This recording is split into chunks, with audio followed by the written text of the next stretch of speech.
محترم سامعین اور سامعات، اللہ تبارک و تعالی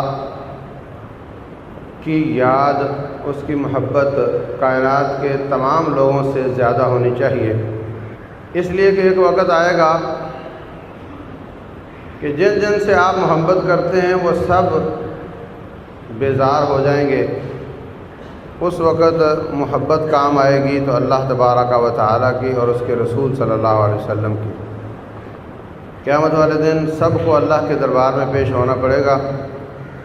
اللہ کی عدالت کے علاوہ کسی کی عدالت نہیں ہوگی، اور سب کو اکیلے اکیلے پیش ہونا پڑے گا۔ وَكُلُّهُمْ آتِيهِ يَوْمَ الْقِيَامَةِ فَرْدًا، سب اکیلے اکیلے آئیں گے۔ وَإِن مِّنكُمْ إِلَّا وَسَيُكَلِّمُهُ رَبُّهُ، تم میں سے ہر ایک کے ساتھ اللہ خود بات کرے گا۔ وَلَيْسَ بَيْنَهُمَا تُرْجُمَانٌ، بیچ میں کوئی ایڈوکیٹ نہیں ہوگا، ترجمان نہیں ہوگا۔ بعض حکمرانوں نے، جیسے عرب حکمران ہیں، انگریزی ان کو معلوم بھی ہو پھر بھی وہ مترجم کو بٹھاتے ہیں بیچ میں۔ اس کا فائدہ یہ ہوتا ہے کہ تھوڑا فاصلہ بڑھ جاتا ہے، فوراً فی البدیہہ جواب نہیں دینا پڑتا۔ جب تک ترجمان ترجمہ کرتا ہے بندہ سوچ لیتا ہے کیا جواب دوں۔ اللہ تبارک و تعالیٰ اور بندے کے بیچ میں کوئی ترجمان نہیں ہوگا۔ وہاں صرف بچاؤ اس کا ہو سکے گا جس کی اس جج سے محبت ہوگی، جس کو وہ پہچانتا ہوگا۔ فرمایا تعرف علی اللہ فی الرخاء یعرفک فی الشدہ، آپ اللہ تبارک و تعالیٰ کو آسانی اور آسودگی کے دنوں میں یاد رکھو، اللہ تمہیں شدت کے دنوں میں یاد رکھے گا۔ مصیبت آئی تو یا اللہ یا اللہ یا اللہ، آسانی آئی تو اللہ کو بھول گیا۔ یہ مطلبی دوست ہے، یہ صرف مطلب کے لیے آتا ہے، یہ حقیقی دوست نہیں ہے۔ اللہ تبارک و تعالیٰ کا حقیقی دوست بننے کے لیے کیا ہے؟ تعرف علی اللہ فی الرخاء یعرفک فی الشدہ، آسانی اور آسودگی کے دنوں میں تو رب کو یاد رکھ، جب مصیبت اور تکلیف آئے گی تو وہ تجھے بھولے گا نہیں۔ اور سب سے بڑی مصیبت اور سب سے بڑی تکلیف آئے گی قیامت والے دن۔ اس وقت جب نفسا نفسی کا عالم ہوگا، جب کوئی کسی کو پہچانے گا نہیں، وہ بیوی جس کے ماتھے کے تیور تیرے فیصلے تبدیل کر دیتے ہیں، کہے گا یا اللہ اس صنف نازک کو آگ میں ڈال دے، مجھے بچا لے۔ یوم یفر المرء من اخیہ، اس دن اپنے بھائی سے بھاگے گا، وَأُمِّهِ وَأَبِيهِ، ماں باپ سے بھاگے گا، وَصَاحِبَتِهِ وَبَنِيهِ، اپنے بیوی اور اپنے بچوں سے بھاگے گا۔ يَوَدُّ الْمُجْرِمُ لَوْ يَفْتَدِي مِنْ عَذَابِ يَوْمِئِذٍ بِبَنِيهِ، کہے گا یا اللہ یہ بچے جن کے چہرے کی رنگت پیلی پڑ جائے تو اس دن جاب پر نہیں جاتا تھا، میں اپنے جسم پر تکلیف برداشت کر سکتا ہوں، بچوں کو روتا نہیں دیکھ سکتا۔ یہ تیرا قول زرعی ہوا کرتا تھا۔ آج کہتا ہے یا اللہ میرے بچوں کو آگ میں ڈال دے، مجھے بچا لے۔ یوم یفر المرء یوم یود المجرم لو یفتدی من عذاب یومئذ ببنیہ وصاحبتہ واخیہ، یا اللہ میرے بھائی کو، میری صنف نازک بیوی کو آگ میں ڈال دے، مجھے بچا لے۔ وَفَصِيلَتِهِ الَّتِي تُؤْوِيهِ، اپنے پورے قبیلے کو یا اللہ آگ میں ڈال دے۔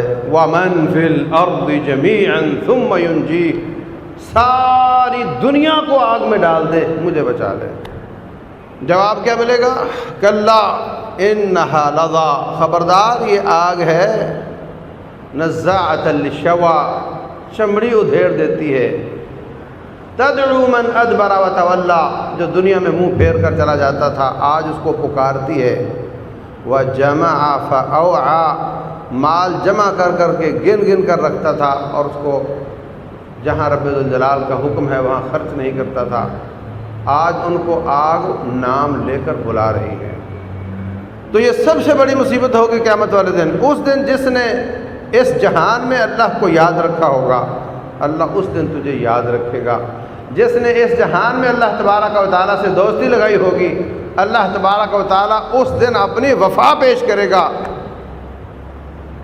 فرمایا رب ذوالجلال والاکرام جب حساب لینے لگے، عائشہ صدیقہ رضی اللہ عنہ پوچھتی ہیں، اللہ فرماتے فَأَمَّا مَنْ أُوتِيَ كِتَابَهُ بِيَمِينِهِ، جس کے دائیں ہاتھ میں اعمال نامہ دیا گیا، فَسَوْفَ يُحَاسَبُ حِسَابًا يَسِيرًا، اس کا حساب تو ہوگا مگر آسان ہوگا۔ عائشہ فرماتی ہیں میں نے پوچھا کہ جب حساب ہی ہوا تو پھر آسان کیا ہوا؟ رسول اللہ صلی اللہ علیہ وسلم فرماتے ہیں ذالک العرض یا عائشہ، یہ ٹوٹل پورا کرنا ہے، ٹوٹل پورا کرنا ہے۔ اگر آپ نے پاسپورٹ بنوانا ہو، شناختی کارڈ بنوانا ہو، سب کے لیے شرطیں ہوتی ہیں، اس لائن میں لگو، وہاں پیسے جمع کرواؤ، دھوپ میں کھڑے ہو جاؤ، پھر لائن میں لگ کر باری آئے گی، پھر فارم لے کر فلاں سے اٹیسٹ کروا کر لانا، پھر جمع کروا کر لائن میں لگ کر حاصل کرنا۔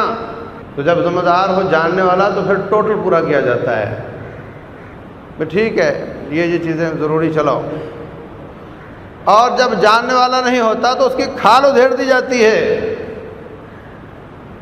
فرمایا عائشہ اللہ تبارک و تعالیٰ اپنے جاننے والوں کا حساب ایسا ہی لے گا جیسے ٹوٹل پورا کیا جاتا ہے۔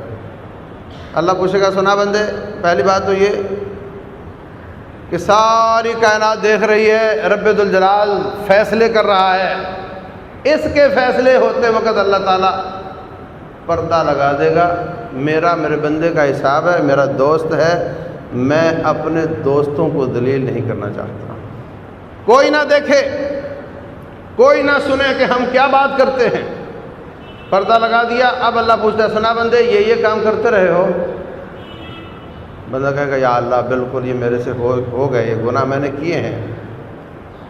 ابھی ڈر رہا ہے کہ اس سے بھی بڑے بڑے پاپ میں نے کیے ہوئے ہیں، ابھی تو ان کی باری نہیں آئی، معلوم نہیں کہ کس گناہ پر اللہ تعالیٰ کی پکڑ آ جاوے۔ من نوکش الحساب عذب، جس کا مناقشہ ہوا، جس کا توتکار ہوا، جس کا سوال کیوں کے ساتھ ہوا، یہ سوال یہ کام کیوں کیا، پھر اس کو کیوں کا کوئی جواب دے نہیں سکے گا، پھر اس کو عذاب ضرور ہوگا۔ اس لیے فرمایا اللہ خالی پیش کرے گا، بندے یہ کام کیے، یہ کیے، وہ کہے گا یا اللہ میں نے کیے۔ اللہ تبارک و تعالیٰ فرمائے گا تو میرا دوست ہے، جا دنیا میں بھی میں نے تیرے پر پردہ ڈالے رکھا، کسی کو معلوم نہیں ہو سکا، اور اب ساری کائنات اولین اور آخرین جمع ہے، یہاں بھی میں نے تجھ پہ پردہ ڈال دیا اور ساتھ ہی تجھے معاف بھی کر دیا۔ یہ ہے 5 وقتی نماز کی دوستی، 5 وقت ملاقات کی دوستی۔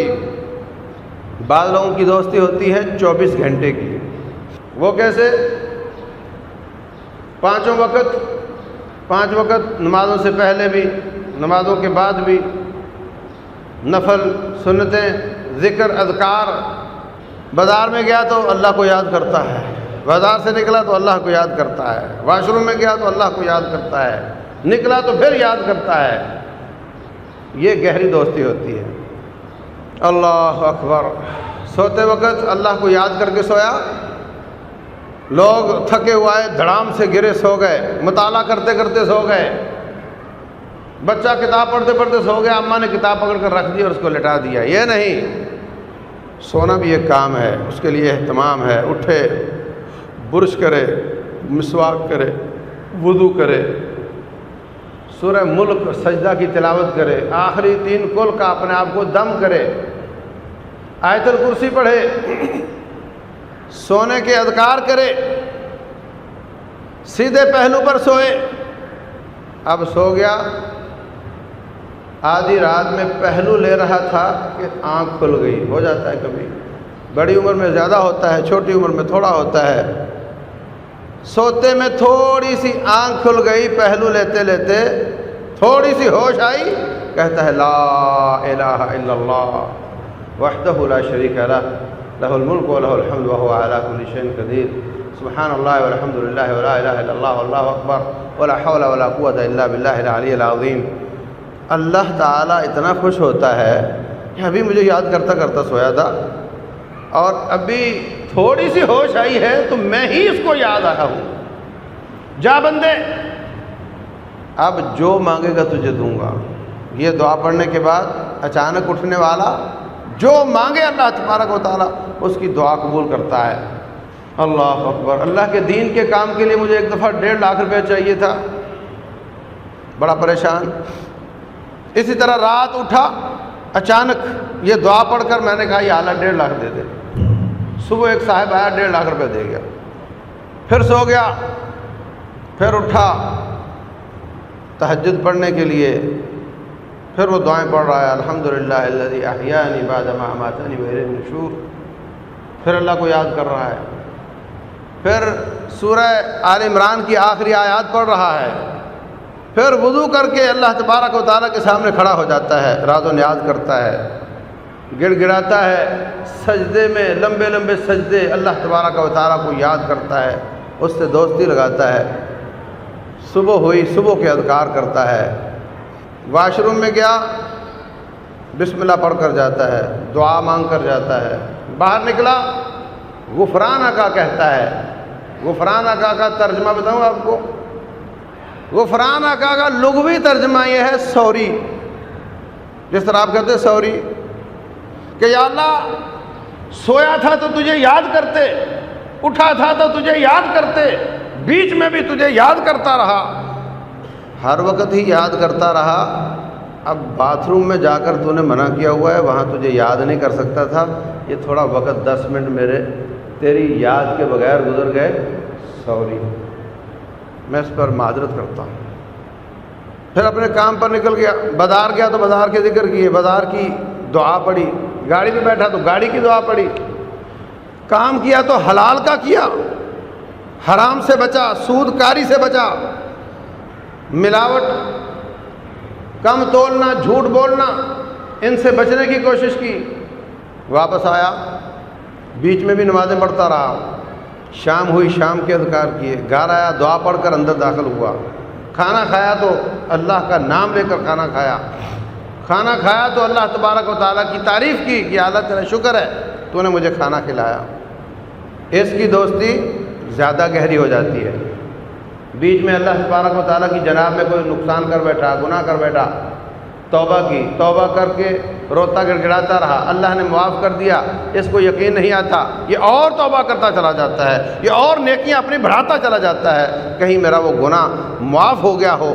بہت پریشان ہے، گناہ معاف ہو چکا، یہ توبہ ہی کرتا چلا جاتا ہے، اور گناہ کے بعد اس نے اپنے اعمال کو درست کر لیا.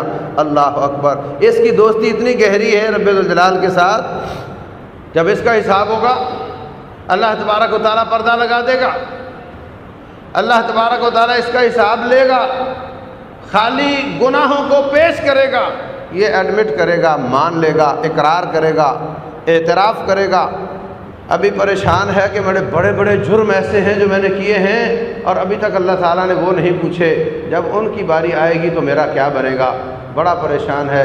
اتنے میں رب ذوالجلال والاکرام اعلان کرے گا، جا، میں نے دنیا میں پردہ ڈالے رکھا، اب ساری کائنات جمع ہے، یہاں بھی پردہ ڈالتا ہوں اور تجھے معاف بھی کرتا ہوں، اور تیرے سابقہ سارے گناہوں کے پہاڑوں کو نیکیوں کے پہاڑ بنانے کا اعلان کرتا ہوں.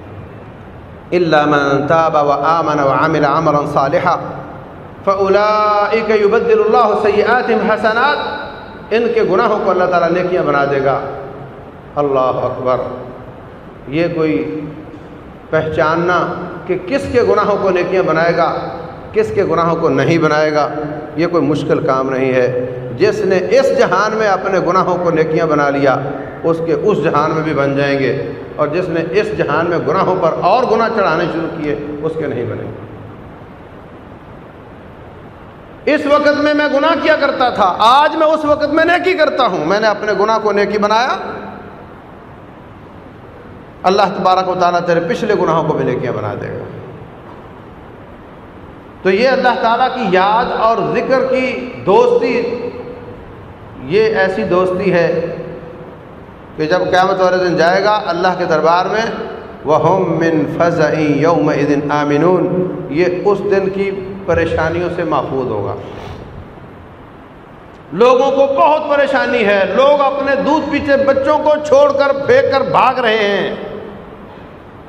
لوگ کہتے ہیں یا اللہ سب کو آگ میں ڈال کر مجھے بچا لے، اس کو کوئی پریشانی نہیں. وَهُم مِّن فَزَعٍ يَوْمَئِذٍ آمِنُونَ، یہ اس دن کی پریشانیوں سے محفوظ ہوگا. کیوں؟ جج میرا جاننے والا ہے، پریشانی کس چیز کی ہے؟ رزلٹ کا خوف اس کے دل میں ہوتا ہے جس کو فیل ہونے کی امید ہو، جس کو یہ یقین ہے کہ میرے درجے بلند ہوں گے، یہ حساب میری جنت میں رکاوٹ تھا، آج دور ہو جائے گا اور میں اپنے گھر چلا جاؤں گا۔ اس کو کس چیز کی پریشانی ہے؟ وہ تو قبر میں بھی کہتا ہے رب اقم الساعہ، یا اللہ جلدی حساب قائم کر، میں اپنے گھر جانا چاہتا ہوں۔ کچھ ان سے بھی زیادہ خوش قسمت ہوں گے جن کو رب ذوالجلال والاکرام قیامت والے دن اپنے دربار میں پیشی سے مستثنی قرار دے دے گا کہ تم لوگوں کو میرے دربار میں پیش ہونے کی ضرورت نہیں، تم جاؤ جنت میں۔ وہ سیدھے جنت میں چلے جائیں گے۔ یہ کون لوگ ہیں؟ جن کے پاس حساب دینے کے لیے کچھ بھی نہیں ہے۔ اللہ اکبر۔ جنت کا دروازہ کھٹکھٹائیں گے، دربان پوچھے گا کون ہو تم؟ کہتے ہیں فقراء مہاجرین ہیں۔ اچھا تو ابا ہو صرف تمہارا حساب ہو گیا؟ غلطی سے تو نہیں آ گئے، حساب ہو گیا تمہارا؟ وہ کہتے ہیں اعلیٰ ما نحاسب، ہمارے پاس حساب دینے کی کوئی چیز نہیں۔ انما كانت اسیافنا علی عواتقنا فی سبیل اللہ، ہماری کل جائیداد، وہ تیر تھا، وہ کمان تھی، وہ تفنگ تھا، وہ ڈھالا تھا، وہ بھالا تھا، وہ ڈھال تھی، وہ تلوار تھی، وہ برچھا تھا، وہ گن تھی، وہ پوچھ تھا، ہمارے پاس اور کوئی جائیداد نہیں تھی، اور وہ بھی سب کچھ اللہ کے لیے وقف تھا، ہم بھی اللہ کے لیے وقف تھے۔ جہاں رب ذوالجلال والاکرام کو ضرورت ہوتی، اس کے دین کی ضرورت ہوتی، ہم وہاں پہنچ جایا کرتے تھے، ہمارا کوئی گھر نہیں تھا۔ کس چیز کا حساب دیں؟ دربان جنت کا دروازہ کھول دے گا، فرمایا ہے نیک لوگ، حلال کھانے والے، نمازی، بہت اچھے والے لوگ، بہت رب سے دوستی رکھنے والے لوگ، 5 صدیاں حساب کا وقت گزارنے کے بعد پہلا شخص جنت میں داخل ہوگا، اور یہ 5 صدیاں ان سے پہلے داخل ہو چکے ہوں۔ اللہ ہمیں ان میں سے کر دے۔ لیکن بھائیو، خالی آمین سے بات نہیں بنے گی، اس کے لیے محنت کرنی پڑے گی۔ حالت ہماری یہ ہو کہ دنیا کی ہر سہولت مجھے ملنی چاہیے، اور سب سے اچھا سٹیٹس میرا ہونا چاہیے، اس کے لیے بھلے مجھے سولی چڑھنا پڑ جائے، اور چاہت ہماری دنیا کو حاصل کرنے کی ہو، اور ساتھ ساتھ اگر مولوی صاحب پوچھے تو پھر آمین بھی کہہ دیتے ہوں۔ اس طرح گزارا نہیں چلے گا۔ یا 50 سال کو ترجیح دے دو، یا 50,000 سال کو ترجیح دے دو، یا دنیا کو ترجیح دے دو، یا آخرت کو ترجیح دے دو، کچھ تو کرنا پڑے گا۔ تو میرے عزیز بھائیوں، یہ اللہ کی یاد اور رب کو یاد کرنا 24 گھنٹے، یہ اللہ کی دوستی کا مظہر ہے۔ آپ کو اگر آپ کا کوئی دوست ہو، آپ کو یاد آتا ہے، بیوی خاوند کو فون کرتی ہے مجھے آپ کی بہت یاد آ رہی ہے، ماں بیٹے کو فون کرتی ہے بیٹے مجھے آپ آج بہت یاد آ رہے ہو، لیکن ان سب سے زیادہ تعلق ہمارا رب ذوالجلال سے ہونا چاہیے کہ مجھے اللہ یاد آ رہا ہے، اس کی یاد ہر وقت زبان پر رہے۔ فرمایا رسول اللہ صلی اللہ علیہ وسلم نے، میں آپ کو ایسی بات نہ بتا دوں، ایسا عمل نہ بتا دوں جو سب سے زیادہ افضل ہو؟ آپ کے خیال میں کون سا عمل افضل ہے؟ بہت نیکی کے کام ہیں، ورنہ 2 کام ایسے ہیں جن پر رشک کیا جا سکتا ہے۔ ایک وہ شخص ہے جو اللہ کے دین کا علم حاصل کر کے لوگوں کو سناتا ہے، خود بھی عمل کرتا ہے، یہ قابل رشک آدمی ہے۔ اور ایک وہ شخص ہے جس کو اللہ نے مال دیا، وہ اللہ کے راستے میں خرچ کرتا ہے، یہ بھی قابل رشک آدمی ہے۔ لیکن جو میں بتانے جا رہا ہوں وہ اس سے بھی افضل ہے۔ فرمایا سونا اور چاندی لوگوں میں بانٹ دو، اس سے بھی افضل کام ہے۔ بھئی افضل ترین کام کیا ہو سکتا ہے؟ بولے جہاد ہو سکتا ہے۔ فرمایا تم جہاد کرو، تلقوا عدوکم فتضربون رقابهم ويضربون رقابکم، صرف جہاد نہیں بلکہ قتل ہو جاؤ، وہ تمہیں قتل کریں اور تم ان کو قتل کرو، وہ جو کام میں بتانے جا رہا ہوں وہ اس سے بھی افضل ہے۔ صحابہ حیران ہو گئے، اب تک تو فضائل ہم نے یہی سن رکھے تھے، آج وہ کون سا کام ہے جو آپ بتانے جا رہے ہیں جو اس سے بھی افضل ہے؟ فرمایا ذکر اللہ عز وجل، رب ذوالجلال کو یاد کرنا، یہ ان سارے کاموں سے زیادہ افضل ہے۔ جہاد کتنے % لوگ کرتے ہیں؟ 1% بھی نہیں ہوتے. میں کہتا ہوں 1000 میں سے بھی ایک بھی نہیں ہوتے. اگر پاکستان کی 25 کروڑ عوام میں 1000 میں سے ایک ہوتا تو 25,000 ہوتے. 25 لاکھ جو جتنے بھی ہوتے. میں کہتا ہوں 25,000 بھی مجاہد نہیں ہیں. اب وہ 1000 میں سے بھی ایک نہیں ہے اور باقی سارے کیا کر رہے ہیں؟ وہاں تو جا نہیں رہے. تو کچھ اور کر لینا چاہیے. ادھر جانے کی کوشش کرتے رہنا چاہیے. جب تک نہیں جا سکے یہ کام کرنا چاہیے. اور دوسری بات یہ سمجھو، ایک چیز فرض ہوتی ہے اور ایک افضل ہوتی ہے. فرضیت اور افضلیت میں فرق ہوتا ہے. فرضیت اور افضلیت میں فرق ہوتا ہے. جہاد کرنا بہت افضل بھی ہے، فرض بھی ہے. اب آدمی جہاد کرنے جائے، جہاد فرض ہے، اس کو بھوک لگ جائے، وہ کہے دیکھو کھانا کھانا کوئی فرض ہے؟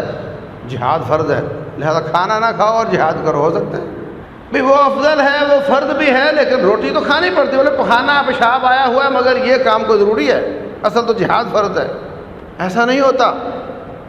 کسی فرض کام کرنے کے لیے یا کسی افضل کام کو کرنے کے لیے فرائض کو بھولا نہیں جا سکتا. کچھ ایسے کام ہوتے ہیں جو بہت ضروری ہوتے ہیں. ذکر اللہ کی یہ فضیلت ہے اور یہ کرنا چاہیے. لیکن اگر دشمن حملہ کر دے تو کہے کہ نہیں میں تو افضل کام کر رہا ہوں، فرض میں کام نہیں کر سکتا. افضل اور فرضیت والے کام میں کوئی مقابلہ بازی نہیں ہوتی. جہاد فرض ہو جائے تو وہ بھی کرنا ہے، ذکر اللہ بھی بڑا افضل ہے، وہ بھی کرنا ہے. اور حقیقت تو یہ ہے کہ مجاہد سے زیادہ رب کو کوئی یاد نہیں کرتا جس کو سامنے موت نظر آتی ہے. فرمایا اذا لقیتم فئۃ فاثبتوا واذکروا اللہ کثیرا لعلکم تفلحون. جب تم دشمن کو ملو ڈٹ جاؤ اور بہت زیادہ اللہ تعالیٰ کو یاد کرو تاکہ تم کامیاب ہو جاؤ. مجاہد کو اللہ تعالیٰ نے اسپیشل ذکر اللہ کا حکم دیا ہے. اور وہ ہر وقت ہم نے دیکھا 5 منٹ بھی فارغ ملے تو جیب سے قرآن نکالا پڑھنا شروع کر دیا. اس لیے کوئی کہے کہ یہ جہاد کو چھوڑو اور گھر میں بیٹھ کر تسبیح ہاتھ میں پکڑ لو، یہ کوئی بات نہیں. وہ فرض ہے اور یہ افضل ہے. دونوں کام کرنے کے ہیں. مقابلہ تب ہوتا ہے کہ ایک کام کرنے کے لیے مشرق میں جانا پڑتا ہو، دوسرا کام کرنے کے لیے مغرب میں جانا پڑتا ہو. تو آپ پرائرٹائز کریں، آپ ترجیح لگائیں کہ یہ چھوڑ دو وہ کر لو. جو جہاد پر جاتا ہے وہ ساتھ ساتھ ذکر بھی کر سکتا ہے. دونوں کام ایک ہی جہت میں ہو سکتے ہیں، اس لیے ان کا کوئی مقابلہ نہیں. اور جو اللہ تبارک و تعالیٰ کو یاد کرنے والا ہوتا ہے، اللہ کا ذکر کرنے والا ہوتا ہے، وہ کمپٹیشن جیت جاتا ہے. اس جہان میں ہم سب کے سب کمپٹیشن میں ہیں، مقابلے بازی میں ہیں. فاستبقوا الخیرات، اچھے کاموں میں ایک دوسرے سے سبقت لے جاؤ. وسارعوا الی مغفرۃ من ربکم وجنہ، اللہ کی بخشش اور جنت میں جلدی کرو.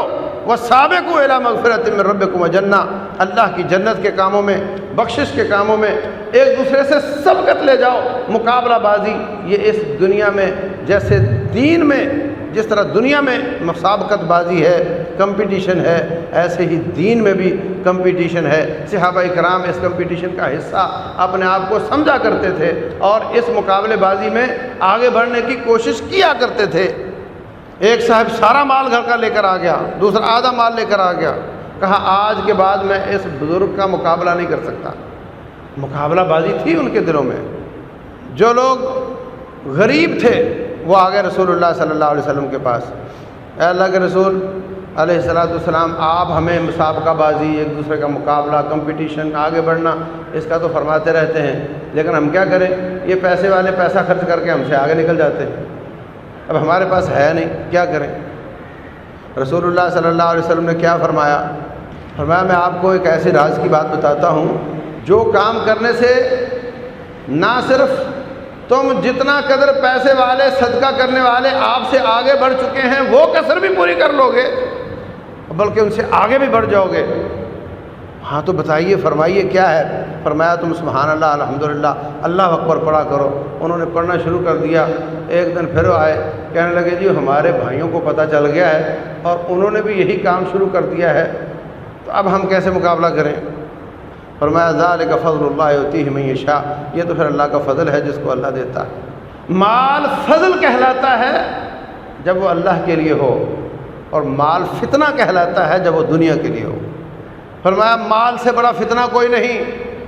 انما اموالکم واولادکم فتنہ، تمہارے مال فتنہ ہیں، یہ فتنہ بن جاتا ہے، یہ سانپ بن جاتا ہے، ہمارے قیامت والے دن یہ سانپ بن کر آئے گا، یہ سونا چاندی جہنم میں گرم کر کے جسموں کے ساتھ لگایا جائے گا، یہ عذاب بن جاتا ہے، اور جب یہ اللہ تبارک و تعالیٰ کے دین کے لیے ہو تو یہ فضل بن جاتا ہے۔ وابتغوا من فضل اللہ، اللہ تبارک و تعالیٰ اس کو اللہ بڑا فضل بولتا ہے۔ تو صحابہ اکرام کمپٹیشن کا نظریہ رکھتے تھے، میں اس سے آگے بڑھ جاؤں، میں اس سے آگے بڑھ جاؤں۔ تو یہ رسول اللہ صلی اللہ علیہ وسلم فرماتے ہیں مقابلہ ہوا، مقابلے میں کون جیتا بتاؤں آپ کو؟ فرمایا سبق المفردون، جو یونیک تھے، سب سے ہٹ کر تھے، سب سے ممتاز تھے، سب سے الگ تھے، وہ کامیاب ہو گئے مسابقے میں۔ سبقہ، وہ مسابقے میں مقابلے میں آگے بڑھ گئے، اس دوڑ میں جیت گئے۔ جو سب سے الگ تھے وہ کون تھے؟ جو اللہ تبارک و تعالیٰ کو بہت زیادہ یاد کرنے والے تھے۔ مقابلے میں، روزہ رکھنے میں، نماز پڑھنے میں، حج کرنے میں، سب کاموں کے مقابلے میں آپ کا مقابلہ کر کے دیکھ لو، ایک دوسرے سے بڑھنے کا چانس کم ہے، اور جو سب سے زیادہ آگے بڑھنے کا اور مسابقہ جیتنے کا چانس ہے وہ اللہ تبارک و تعالیٰ کی یاد ہے۔ فرمایا سبق المفردون، جو بہت زیادہ رب کو یاد کرنے والے تھے وہ مسابقے میں جیت گئے۔ ہم بنتے ہیں یونیک شرٹ پہننے میں، پتلون زیادہ تنگ ہو تو زیادہ یونیک نظر آئیں گے، ہمارے شرٹ کا کلر عورتوں جیسا ہو تو زیادہ یونیک نظر آئیں گے، آدھے بال منڈوا دو آدھے چھوڑ دو تو ہم زیادہ یونیک نظر آئیں گے۔ ہم دنیا میں یونیک بننا چاہتے ہیں، ہماری گاڑی اس طرح کی ہونی چاہیے کہ سب لوگ سب کو چھوڑ کر اس کا سائلنسر ایسی آواز دے کہ سارے کام چھوڑ کر مجھے دیکھنے لگ جائیں۔ ہم یہ اس جہان میں یونیک بننا چاہتے ہیں، اور اللہ تبارک و تعالی ہمیں اس جہان میں یونیک دیکھنا چاہتا ہے، اور اس کا طریقہ کیا ہے؟ سب سے زیادہ رب کو کون یاد کرتا ہے؟ رسول اللہ صلی اللہ علیہ وسلم نے 2 اذکار کے بارے میں فرمایا، ان کی جو کثرت کرتا ہے اس سے آگے کوئی بڑھ نہیں سکتا، اس سے آگے بڑھنے کا ایک ہی طریقہ ہے کہ وہ یہی اذکار اس سے زیادہ کرتا ہے۔ ایک ہے لا الہ الا اللہ وحدہ لا شریک لہ، لہ الملک و لہ الحمد وہو علی کل شیء قدیر۔ یہ ایک روایت میں 10 بار صبح و شام، ایک میں 100 بار، اور اس کے بعد کہا جو اس کے 100 سے زیادہ پڑھتا چلا جائے گا اس کا مقابلہ نیکیوں میں کوئی کر نہیں سکتا۔ دوسرا ذکر ہے سبحان اللہ وبحمدہ عدد خلقہ ورضا نفسہ وزنۃ عرشہ ومداد کلماتہ۔ جو یہ ذکر زیادہ سے زیادہ کرتا ہے وہ سب سے آگے بڑھ جائے گا، اور اس سے آگے بڑھنے کا ایک ہی طریقہ ہے کہ یہی ذکر اس سے بھی کہیں زیادہ کیا جائے۔ تو عزیز بھائیوں، ہمارے جو مسائل ہیں گھروں میں، بہت ٹیسٹ کروائے، کوئی مرض سمجھ نہیں آتی، مریض بیمار تر ہوتا چلا جاتا ہے، اس میں نظر بد سب سے بڑا سبب ہے۔ لوگ کہتے ہیں جی HIV وائرس سے لوگ مرتے ہیں، کوئی کہتا ہے ہیپیٹائٹس سب سے بڑا سبب ہے، کوئی کہتا ہے کہ زچگی کے دوران زیادہ عورتیں مر جاتی، بچے مر جاتے ہیں۔ موت کا بڑا سبب یہ ہے، رسول اللہ صلی اللہ علیہ وسلم یہ فرماتے ہیں میری امت کا موت کا سب سے بڑا سبب نظر بد کا لگ جانا ہے۔ نظر بد قتل کر دیتی ہے، اور اس کی بڑی وجہ اپنی آپ کی نمائش کرنا ہے۔ کوئی اپنی رنگ کی نمائش کرتا ہے، کوئی اپنے چہرے کی نمائش کرتا ہے، کوئی اپنے مسلز کی، اپنے کندھوں کی نمائش کرتا ہے، کوئی اپنے جسم کی نمائش کرتا ہے، کوئی اپنے مال کی نمائش کرتا ہے۔ اپنے آپ کو ایسا بنا کر پیش کرنا کہ لوگ دیکھتے رہ جائیں، نظر تو لگے گی۔ فرمایا جب بھی کوئی چیز نظر آئے جو آپ کو بہت اچھی لگے تو ماشاء اللہ پڑھا کرو، پھر نظر نہیں لگتی۔ لیکن کتنے لوگ ہیں جن کو اس مسئلے کا علم ہے، اور کتنے لوگ ہیں جو ماشاء اللہ پڑھتے ہیں؟ جب آپ سب کے لیے اپنے آپ کو پیش کر رہے ہو کہ دیکھو مجھے میں کیسا ہوں، تو پھر کون کون ماشاء اللہ پڑھے گا؟ اس لیے فرمایا نہا اللباس شہرہ، ایسا لباس جو آپ کو سب سے یونیک کر دے، یہ لباس پہننا جائز ہی نہیں، یہ لباس جائز نہیں۔ تو اس لیے اپنے آپ کو دم کرتے رہنا، رسول اللہ صلی اللہ علیہ وسلم اپنے آپ کو دم کرتے رہتے تھے، روزانہ اپنے آپ کو آخری کل پڑھ کر ہاتھوں میں دھتکار کر جسم پر پھیرتے تھے سونے سے پہلے، آخری تینوں کل 3 دفعہ، آپ سب اپنے آپ کو اپنی اولادوں کو دم کیا کریں، اور صبح و شام کے اذکار اتنا عظیم قلعہ ہے جس میں انسان قلعہ بند ہو جاتا ہے دشمن کے مقابلے میں، شیطان آپ کا کوئی نقصان نہیں پہنچا سکتا۔ یہ حصن المسلم یہ آپ کی جیب میں رہنی چاہیے، اس میں زندگی کے ہر شعبے کے اذکار صحیح سند کے ساتھ بیان کیے گئے ہیں، اور یہ کروڑوں کی تعداد میں چھپنے والی کتاب ہے، 10 زبانوں میں کروڑوں کی تعداد میں یہ کتاب چھپی ہے، اور لوگوں کو اس سے اللہ تعالیٰ فائدہ دیتا ہے۔ جو ہماری چھپی ہوئی ہے اس کے 150 نمبر صفحے پر جو دعا ہے، کتنے لوگوں کو ہم نے بتائی ہے، ان کو تکلیف تھی جنوں کی، انہوں نے بول کر بتایا کہ ہم جل گئے ہیں اس دعا کے دم کے ساتھ۔ یہ سب رسول اللہ صلی اللہ علیہ وسلم کی بتائی ہوئی دعائیں ہیں، اذکار ہیں، قرآن حکیم کی صورتیں ہیں۔ اللہ تبارک و تعالیٰ سے دوستی لگائی جائے، اپنے گھروں کا ماحول اسلامی بنایا جائے، گھروں میں تصویریں نہ لٹکتی ہوں، گھروں میں ٹی وی پر دشمن کا میڈیا نہ چلتا ہو، گھروں میں شو پیس کے نام پر بت نہ رکھے ہوئے ہوں، اپنے گھروں کا ماحول اسلامی ہو، گھر میں قرآن کی تلاوت کی جاتی ہو۔ رسول اللہ صلی اللہ علیہ وسلم فرماتے ہیں، فرمایا جس گھر میں سورہ بقرہ کی تلاوت کی جاتی ہو وہاں ابلیس نہیں آتا، جس گھر میں بسم اللہ پڑھ کر سب داخل ہوں اس گھر میں ابلیس نہیں آتا، شیطان نہیں آتے، جس گھر کے برتن ڈھکے رہتے ہوں بسم اللہ پڑھ کر کھولے جاتے ہوں، خاص طور سے مغرب سے فجر تک، کھانا اس گھر سے ابلیس نہیں کھاتا۔ یہ سب احتیاطیں ہیں جو رسول اللہ صلی اللہ علیہ وسلم نے بتائی ہیں۔ فرمایا مغرب سے لے کر عشاء کی اذان تک چھوٹے بچوں کو اکیلے باہر نہ جانے دو، بڑے آدمی کے ساتھ جائیں۔ یہ بھی احتیاطیں ہیں جو جنوں کے خلاف بتائی گئی ہیں۔ فرمایا ہڈیوں کے ساتھ استنجا نہ کیا کرو، آج کل تو گھروں میں انتظام ہے، پہلے جنگل میں جانا پڑتا تھا، وہاں کچھ نہیں ملا تو ہڈی سے استنجا کر لیا۔ فرمایا ہوا زاد اخوانکم من الجن، یہ ہڈیاں تمہارے جن بھائیوں کی خوراک ہیں، جب تم گوشت کھا کر ہڈی پھینک دیتے ہو اللہ اس ہڈی پر جتنا گوشت تم نے کھایا ہے اس سے بھی زیادہ لگا دیتا ہے، اور پھر تمہارے بھائی جن اس کو کھاتے ہیں، اس سے استنجا نہ کیا کرو۔ تو یہ احتیاطات کی جائیں، اور ماحول اچھا کر کے ذکر اذکار کا ماحول بنایا جائے، صبح و شام کی دعائیں پڑھی جائیں، تو انشاءاللہ نہ صرف ایسی شکایت دور ہو جاتی ہے بلکہ آئندہ انسان ایسی تکلیفوں سے محفوظ ہو جاتا ہے جس پر آپ لاکھوں روپے لٹا چکے ہوتے ہیں اور فائدہ نہیں ہو رہا ہوتا۔ کچھ لوگ جعلی قسم کے عاملوں کے ہاتھوں ایمان بیچ دیتے ہیں اور مستقل تعویذ گلے میں لگا کر کے اپنے آپ کو شیطان کے حوالے کر دیتے ہیں، اور کچھ لوگ ڈاکٹروں کے پیچھے اپنے پیسے ضائع کر لیتے ہیں، فائدہ نہیں ہوتا۔ اور جو اسلامی حل ہے وہ کیا ہے؟ جو میں نے عرض کیا ہے۔ اللہ تبارک و تعالیٰ جو میں نے عرض کیا سمجھنے